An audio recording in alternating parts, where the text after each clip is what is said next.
Hello, welcome to the Financial Freedom Show. I'm your host, Chase Lawson, best-selling author of Financial Freedom, Breaking the Chains to Independence and Creating Massive Wealth. Thank you so much for tuning in today. I wanted to cover a very important topic considering everything going on around the world right now with the coronavirus pandemic. I've been planning on releasing this or making this channel for several months now. I've just been really busy, made a lot of excuses, haven't really gotten around to it, but with everything going on around the world, no need to keep delaying this any longer. I feel like this is a critical topic and a critical time to address financial matters in the world. So no excuses anymore, getting this done. So thank you so much for tuning in. Today's topic is one that is very important. I've been getting a lot of questions about this. It's one that I certainly wasn't planning on talking about this for the first video, but once again, can't really control what life throws at you, what the world throws at you, so you just do the best with what you have going on around you. So what I wanted to talk about is that of the stock market. A lot of you guys watching are probably seeing your investments, if you have any, just really getting obliterated like these last few weeks, right? We've seen a lot of decline in the market. It can be stressful, it can be worrisome.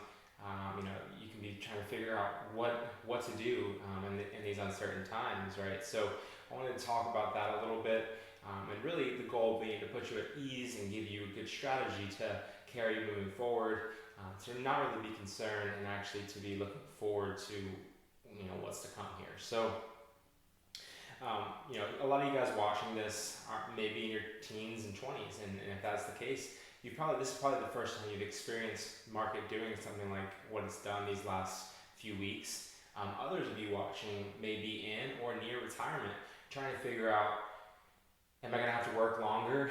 Is my money going to last me throughout retirement? What do I need to do to ensure that I'm covered there? So I plan to touch on both sides of the spectrum here, and hopefully, once again, being able to put you at ease here moving forward. So with that being said, I did want to start with a basic concept, kind of debunk a misconception that's out there. A common misconception is that the stock market is the economy. That is not the case. The stock market is not the economy. What the stock market and the prices that you see for various companies and the market as a whole, that's just investment expectations towards future company profits and cash flow and ability for companies to continue to succeed at a certain level. Any public company that's traded on the public market does have requirements to release earnings every quarter, and investment experts will project how they anticipate certain companies to perform. Companies will give guidance on how they anticipate they will perform in the following quarter, year, and so on. And based on how they actually perform in those periods, whether they overperform or underperform, a lot of times has a big impact on what happens to that company's respective price. If they overperform, typically, obviously, the price will go up. If they underperform, typically, the price will go down. So, and then, obviously, there's a few different market indices out there. There's the S&P 500, the Dow Jones Industrial Average, and the NASDAQ index. Those are each composed of different companies and serve different purposes, but that's more of a market. Consider the market. So we'll have the market go down during a period of economic growth, and we'll have the market go up in a period of economic decline. It's not always correlated, so I think that is important to note. But next, I wanted to talk about a couple terms around the market, and then talk about a term that's related more to the economy at large. So, and I'll start with what's more common and then move to what's less common. So, first term that I wanted to talk about is what's known as a correction. You'll probably hear this thrown out, when the market's doing really well. So what a correction is it is when stocks decrease by 10% or more from a recent high. Now, according to Deutsche Bank, this happens historically once every 357 days, or about once a year. So most years will have at least one correction, if not two or more. And the average length of a correction is about 14 weeks. So typically it takes about 3 months to recover from a correction and return back to the previous high. So once again, correction is very common. It can be disconcerting and worrisome to see your investments decrease by 10% or more over a short-term period, but it is very, very common. It happens about once a year, so if that's got you worried, it's going to happen again next year, and the year after, and the year after. So not anything to be too concerned about. Now the next term I wanted to make note of is a little bit more worrisome, and it's a little bit less frequent. It's what's known as a bear market. So the stock market, there's really two different terms when viewing the market over a long-term period. There's a bull market and a bear market. So bull market is when the stock market is performing really well over an extended period of time. A bear market is when the market's performing really poorly over a certain period of time. Just like correction, the bear market does have a measure behind it to know, are we in a bear market? How do you track it? So a bear market is when the stock market, one of the major stock market indices like the S&P 500 or Dow Jones Industrial Average decreases by more than 20% from a recent high. So correction is 10% or more, bear market is 20% or more, and a bear market typically lasts for at least a few months. So obviously it's a bigger drop than that of a correction. And a bear market is less frequent, whereas a correction happens typically about once per year. A bear market happens once every 6 years on average, according to Fidelity, and they last about an average of 22 months with an average decline in the market of 39% average decline in the S&P 500. So obviously a lot bigger reduction than a correction, something to worry about a lot more, but it is still pretty common, happening about once every 6 years. So once again, for those of you guys watching, you might not really remember the last bear market we had. It was back in 2009. So we've had 11 years of a bull market, where if you've been invested in the market, you've probably made a substantial return on your investment. So this is new ground for some, and people don't really remember the last bear market. It's been so long. So, but just like all the past bear markets, every bear market has always recovered. It's just a matter of how long it takes to recover and what that recovery looks like. But it is something important to note. Past performance is not a guarantee of future results, but if we look back at 100 or so years of history, it's pretty reassuring that we will recover. It's just nobody knows how to time the market. You shouldn't try and time the market because, once again, nobody knows. So it's hard to say if we've already reached the bottom, what the true bottom is, and how long it will take to recover, but we'll touch more on that later. Two of the more well-known bear markets that we've had over our history include the Great Depression, which lasted from 1929 to 1932. Over this period, depending on which index you look at, the stock market dropped between 83 and 86%.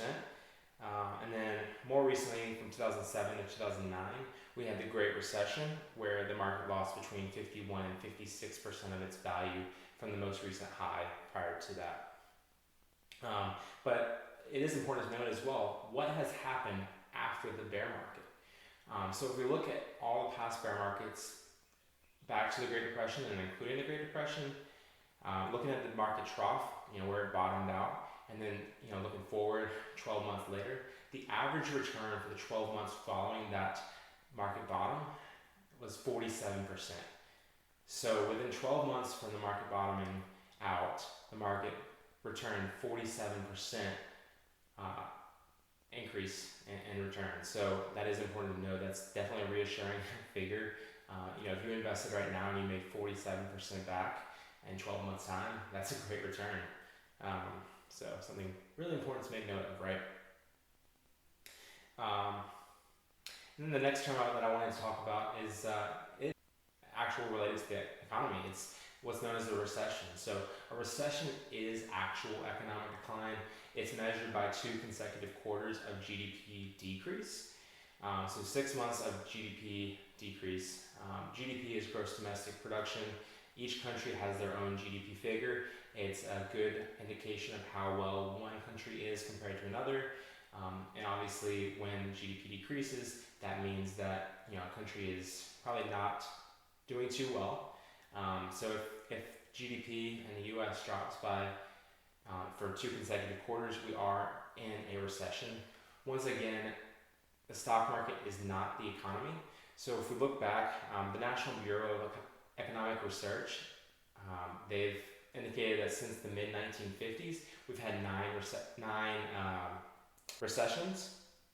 And if you look, 4 of those 9 recessions, the S&P 500 actually ended the recession higher than it began the recession. So investors that were invested in the market through the recession actually came out ahead of where they were at the start of the recession. In fact, most of the time, the peak in the S&P 500 happens months before the recession starts, and the bottom comes before the end of the recession occurs. So important to know that 4 out of 9 recessions since the mid-50s have actually led to greater returns through the recession. So investors actually made money. So important to note. And then if you look here at this chart, you'll see all the bear markets that we've had going back to the Great Depression. So obviously we've had a number of bear markets throughout our history. Each have varied in their time and order of magnitude. Obviously, as you can see, it's varied from all the way up to 61 months, or just over 5 years, all the way down to 3 months, and some of the more recent ones.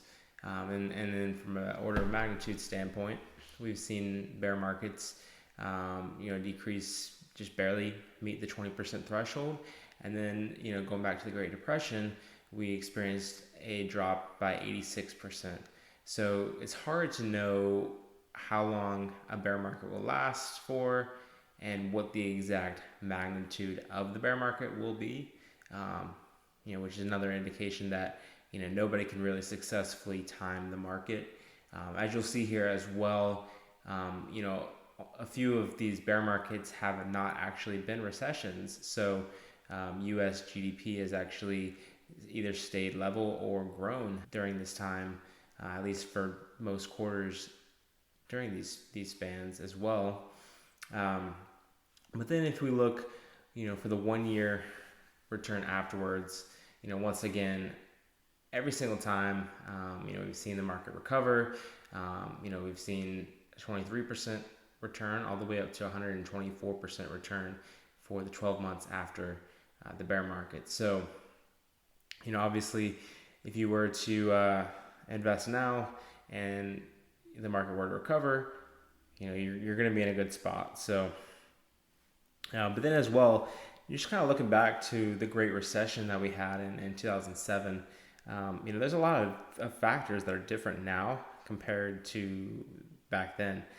Obviously, this bear market we're in now is largely due to the coronavirus pandemic, as opposed to a systematic collapse of the financial system, like we had in 2007, 2009. Back in 2007, obviously, we had the housing bubble and subsequent crash, and obviously that was based on risky practices employed by banks as well. So important to note that, we may in fact recover faster and be better off than, what it looked like back in 2007. So important thing to note there.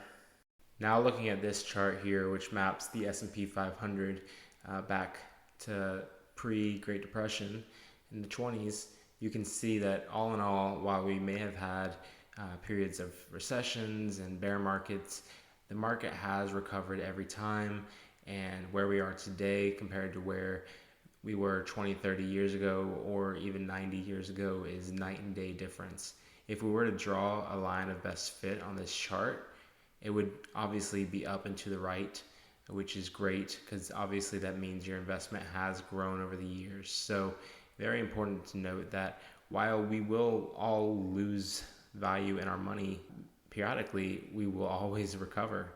And once again, while past performance isn't indicative of future results, with a chart like this, I can be really confident that we will recover and we will continue to grow as a nation. All right, so hopefully seeing those charts and the performance of the S&P 500 over the last 90 plus years, how did you feel a little bit better about where we are today in this current situation?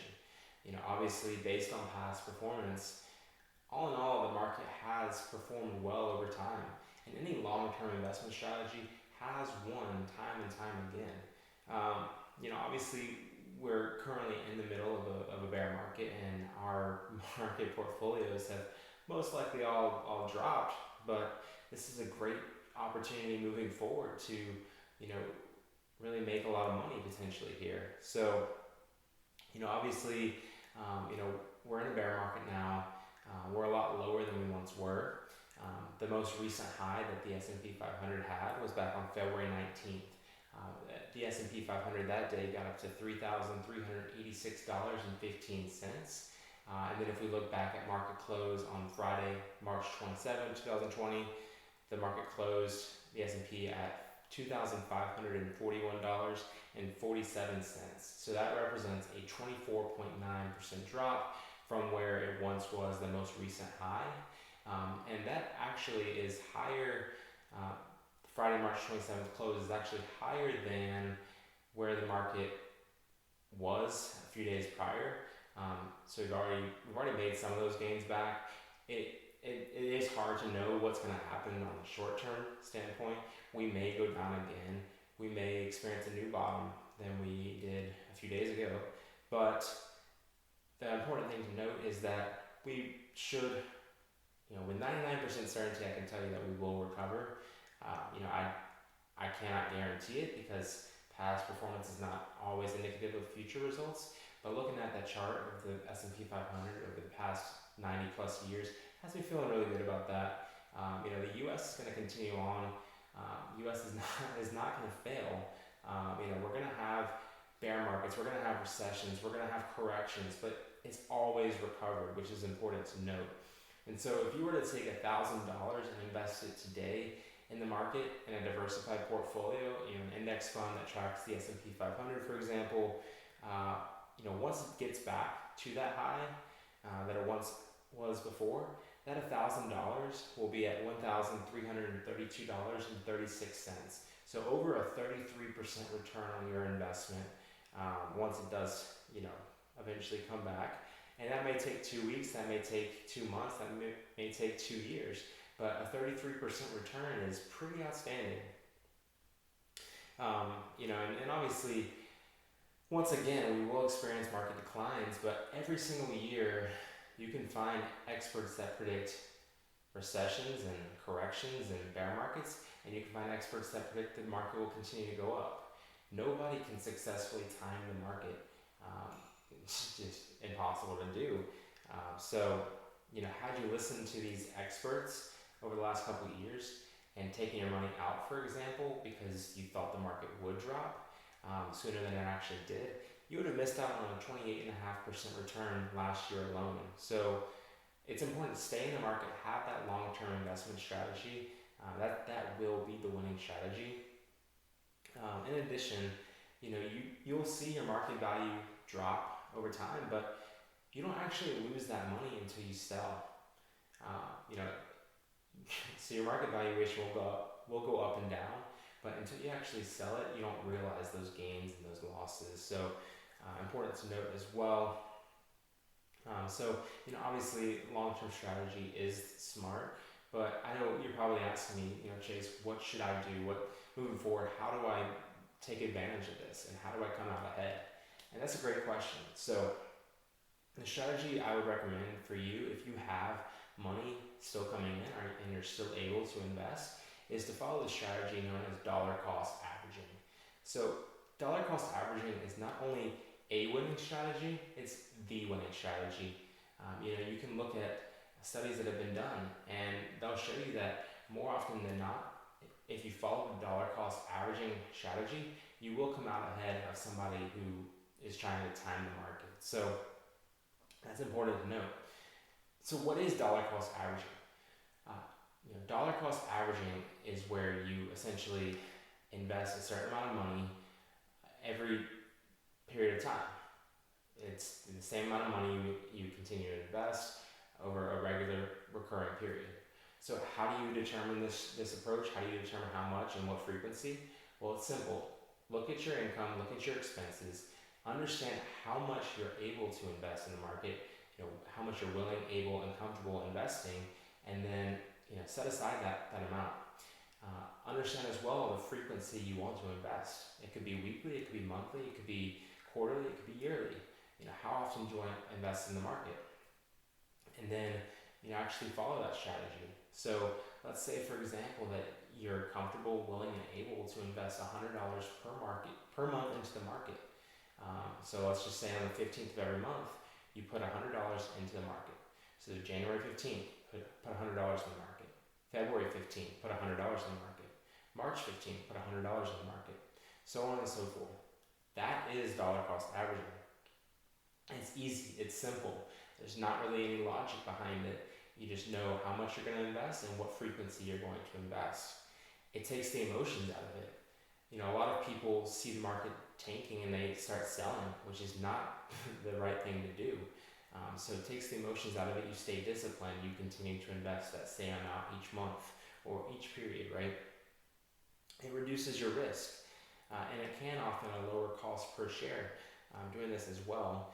And it avoids the risk of bad timing if you were to do a lump sum investment. For example, had you invested a lump sum of money when the market was at the $3,300 number a few weeks ago, you would have lost 25% of that. Whereas had you invested $100 that month, $100 this month, you would see a reduction in that risk there and a reduction in the negative returns there as well. Now, what if you're in or near retirement? Obviously, that's a different beast in and of itself. You probably shouldn't necessarily be investing in stocks. You might not have money to invest, and hopefully the money that you have invested has been shifted from riskier assets like stocks into safer assets like bonds. But anyway, that's beside the point. What you should do if you're in or near retirement is, first and foremost, don't sell your investments unless you absolutely need that money. How much do you have set aside in savings? What other assets do you have?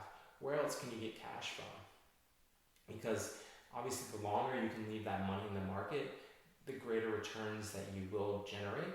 And obviously the market should correct itself in a positive way here soon. It's hard to say how long that will take, but obviously leaving your money in the market will allow you to experience that ride back up. So unless you absolutely need that money today to be able to continue getting by, just don't worry, take a deep breath, leave that money in the market, and then once it does come back, then you can start pulling out some. But obviously, everybody's situation is different.